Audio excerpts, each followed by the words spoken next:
Hi all! Hello friends joining us.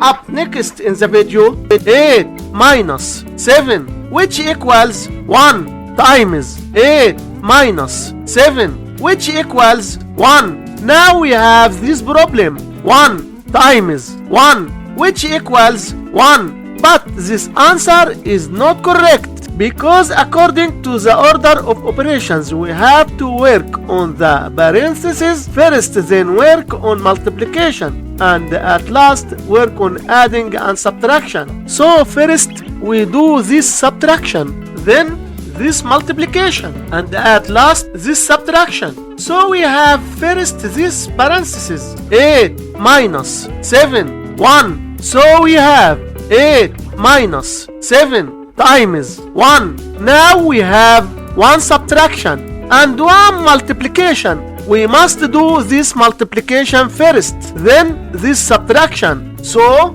7 times 1 which equals 7. So we have 8 minus 7. So 8 minus 7 which equals 1. And this is our final answer for this problem. Thanks for watching. Don't forget to subscribe for more content.